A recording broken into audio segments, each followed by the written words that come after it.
বড়দিন ও 31st নাইটের কোনো প্রকার আতশবাজি করা যাবে না। রাস্তা অবরোধ বা ব্লকেট করে কোনো অনুষ্ঠান করা যাবে না। প্রতিটি গির্জার জন্য পর্যাপ্ত নিরাপত্তা ব্যবস্থা গ্রহণ করা হয়েছে। এই উপলক্ষে গুলশান, বনানী সহ রাজধানী অভিজাত এলাকায় নিরাপত্তা ব্যবস্থা জোরদার করা হচ্ছে। বড়দিন ও 31st নাইটে রাজধানীতে যাতে ট্রাফিক চলাচল স্বাভাবিক থাকে সেই বিষয়ে ডিএমপিকে প্রয়োজনীয় নির্দেশনা প্রদান করা হয়েছে। তাছাড়া এই উপলক্ষে আইন শৃঙ্খলা বাহিনী নগরীতে টহল ও তল্লাশি কার্যক্রম জোরদার করার জন্য নির্দেশ দেওয়া হয়েছে। সভায় আইন শৃঙ্খলা বাহিনীর বেশ কিছু গুরুত্বপূর্ণ নির্দেশনা দেওয়া হয়েছে। এর মধ্যে রয়েছে অপারেশন ডেভিল হান্ট ফেজ 2 এর মাধ্যমে সন্ত্রাসী ও দুষ্কৃতিকারীদের আরও বেশি হারে গ্রেপ্তার করা, গোয়েন্দা নজরদারি আরও বৃদ্ধি করা এবং নিবিড়করণ করা, রাষ্ট্রীয় গুরুত্বপূর্ণ কেপিআই স্থাপনার সময় নিরাপত্তায় বিশেষায়িত বাহিনীকে স্ট্যান্ড বাই রাখা, ঢাকা মহানগরী সহ দেশের গুরুত্বপূর্ণ স্থানসমূহে চেকপোস্ট বসিয়ে তল্লাশি কার্যক্রম বৃদ্ধি করা, পুলিশ সদর দপ্তরের এই কন্ট্রোল রুমের মাধ্যমে তা নিয়মিতভাবে মনিটরিং করা এবং নগরীর বিভিন্ন স্থানে স্থাপিত সিসিটিভি ক্যামেরার মাধ্যমে সার্বক্ষণিকভাবে আইনশৃঙ্খলা পরিস্থিতি পর্যবেক্ষণ করা। আপনারা জানেন যে প্রথম আলো, ডেইলি স্টার পত্রিকা অফিসে হামলার ঘটনায় ডিএমপি এই পর্যন্ত 17 জনকে গ্রেপ্তার করেছে। ম্যাক্স, দেশের সবচেয়ে শক্তিশালী 52.5 এন গ্রেডের পিসিসি সিমেন্ট।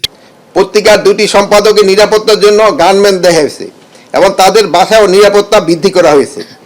ময়মনসিংহের পোশাক শ্রমিককে পিটিয়ে ও পুড়িয়ে হত্যার ঘটনায় 10 জনকে গ্রেপ্তার করা হয়েছে। আগামী 25শে ডিসেম্বর 2025 তারিখে বিএনপি ভারপ্রাপ্ত চেয়ারম্যান তারেক রহমান দেশে আগমন উপলক্ষেও সর্বোচ্চ নিরাপত্তা ব্যবস্থা গ্রহণ করা হয়েছে। ডেভিল হান্ট ফেজ 2 অপারেশনের অংশ হিসাবে 2000 চেকপোস্ট বসানো হয়েছে। এর মধ্যে বিভিন্ন স্থানে প্রাইভেট কার, মোটরসাইকেল তল্লাশি করা হচ্ছে এবং অবৈধ অস্ত্র উদ্ধার কার্যক্রম চলছে। নির্বাচন উপলক্ষে পুলিশের প্রশিক্ষণ 3 ভাগের 2 ভাগে ইতিমধ্যে সম্পন্ন হয়েছে। বডি অন ক্যামেরা ব্যবহারের বিষয়ে তাদের প্রশিক্ষণ দেওয়া হয়েছে।